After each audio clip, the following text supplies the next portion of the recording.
Hello and welcome to my making of the Morrigan Patreon only video. Here you will hear me talk about how I made the Morrigan and all of my tips and tricks for doing watercolor and gouache painting. So sit back and enjoy. Here I'm adding a very generous wash of water, clean water, to the paper. I'm using Arch's 300 pound 100% cotton satin paper on a block. Having paper on a block means you don't need to stretch it first. So I just added some low tack painter's tape around the edge of the painting to keep the edges nice and sharp. Then I went in with a very diluted watercolor wash, first in a light blue and then with a little bit of a brown on the edges. I dab up the excess so that it has a very nice, very transparent wash in the background. I don't want to add too much colour because what I'm after here is texture. I pick up the excess paint with a sponge to add to the textured effect. To give even more texture to your watercolour, I recommend having a spray bottle of clean water next to you. That way you'll be able to spray a little bit of water onto your wet wash and it will disperse the pigment and give you a nice mottled effect. Here I'm adding a little bit of a darker colour to the bottom of the painting just to anchor the painting and give it a little bit of depth on the bottom. I pick it up with a very fine sponge to give it a very fine texture.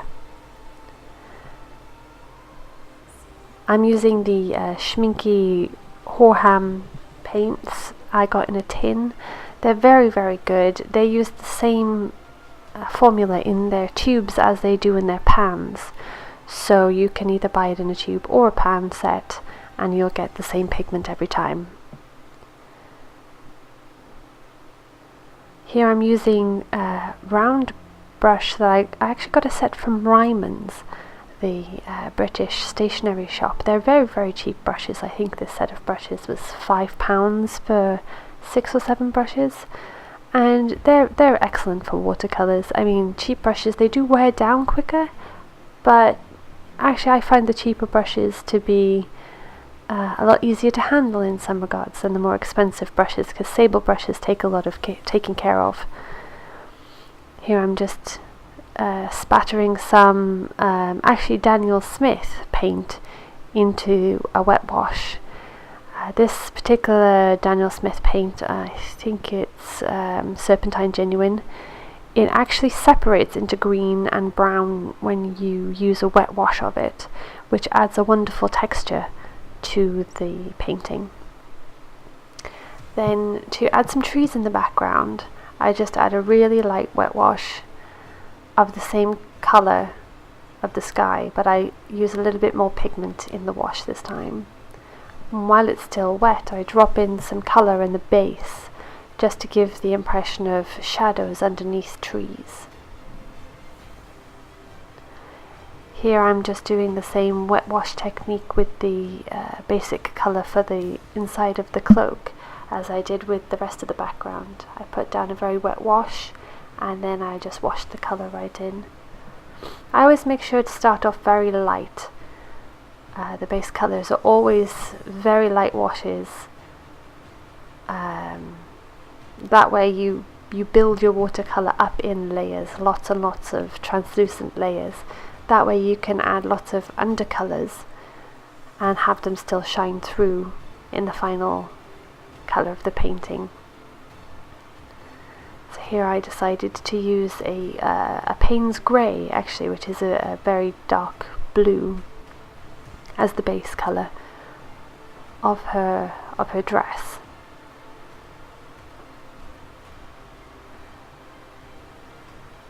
I built up the folds of the clothing with a lot of layers, lots and lots of layers of watercolour, just one over the other, adding more and more folds to the cloth. I'm always trying to be mindful of where the light would hit on the cloth and how the cloth would wrap around the body, how it would be blown by the wind, how would it be picked up, what kind of cloth is it? Is it a heavy wool? In which case it wouldn't be blown as much as a light silk. Same for the hair. Start off with a very light wash. Here I'm actually using a light wash of neutral grey, also from Daniel Smith, graphite grey I think it's called actually, and I'm trying to be mindful of how the hair would flow, how it would twist in the wind, and each stroke I try to follow the course of the hair. That way you get the natural forms and shapes of the hair in. Here I'm just darkening the red of the cloak. I thought it was just a little bit too washed out, so I decided to go back in and add more red. I will add even more red over the course. This is actually quite an orangey red, and then I go in with a more purple red in the shadow areas later. More hair. She's actually got crows emerging from her hair, so I'm also trying to suggest the shape of the crows. Here I'm doing the one crow that has already escaped her hair, and what I did was I tried to put the washes down in the shape of the feathers so that as they dried they gave me a natural separation between the feathers, and that way I was able to give them a nice suggestion of lots and lots of feathers without drawing each individual feather meticulously from the beginning. I then went in and over again with the same colour just to define the feathers a little bit more in the natural places where the watercolour met between the feathers, and it left a lovely subtle line. I actually went over the armour I think 6 or 7 times to get a nice depth of colour, and I added a yellow wash to the left hand side and a more reddish purple wash to the more shadow side to give it different shifts of colour. I then added texture to the leather armour that she's wearing, just strokes that probably wouldn't be that prominent in actual leather, but just to give the suggestion of texture.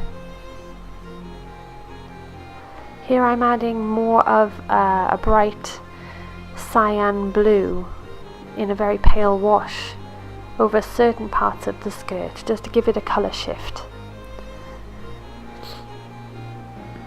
Here I'm going in with the face. I actually started using some watercolour pencils at this point because they are a very nice way of controlling where the pigment goes. If I like the colour and I want to pick it up, I just use a wet brush on the tip of the pencil and I pick up a bit of the colour that I'm using, and I actually use that to paint with because it is watercolour, it's just in a pencil. Here I'm adding some detail to the skull on her armour, and I'm trying to make it look like it's been embossed. Here's the purplish red that I'm adding. I'm adding it with a watercolor pencil, and then just going in with a clean brush with clean water on it and taking the pigment, just pulling the pigment and wetting it and pulling it around.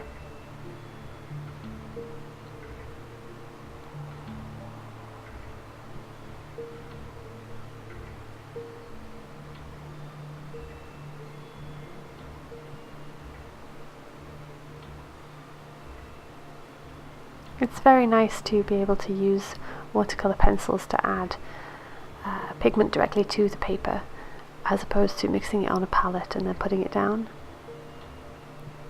Here I'm just using the same Daniel Smith green Serpentine Genuine to add a few suggestions of grass.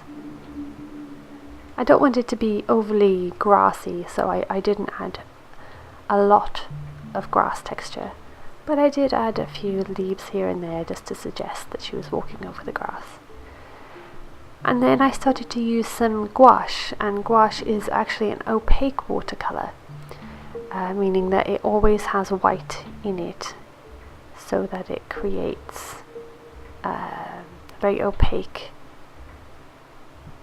pigment when you put it on the paper. So I'm adding a blue to reflect the colours of the sky into the crow,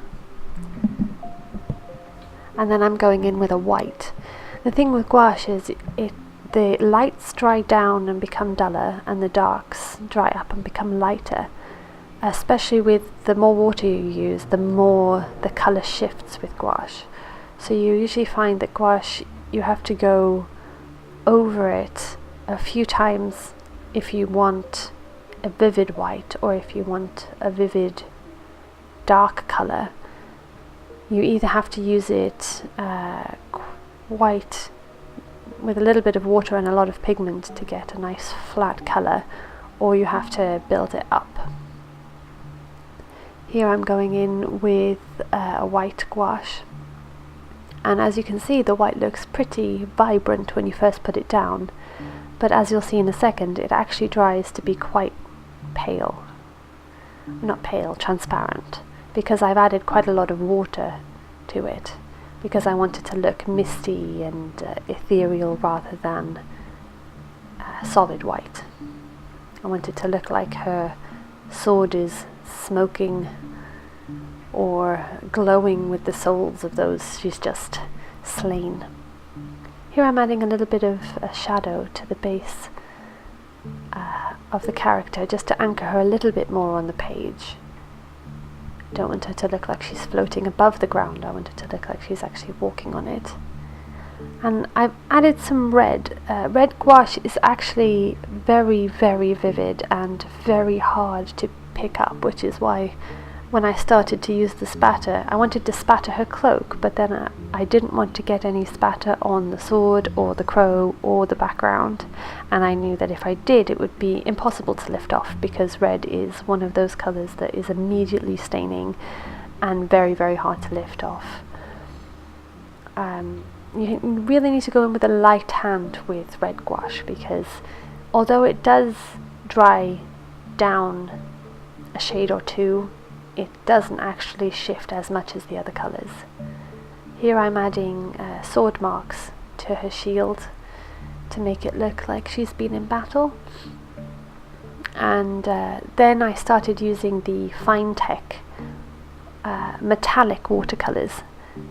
They have a beautiful opaque look to them. They don't just add a glitter, they actually add a metallic colour, which is what I really love about them. I added a bit, just the tiniest slivers of silver to the sword for reflections, and then I added some brass coloured detailings to her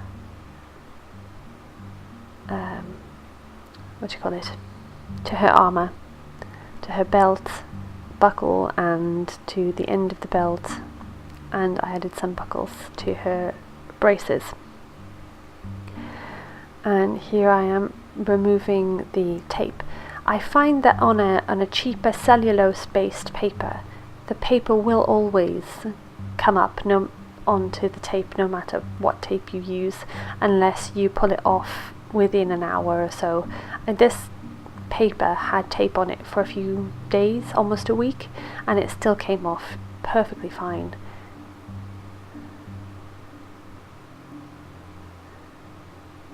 The red eyes of the crows were added with gouache as well.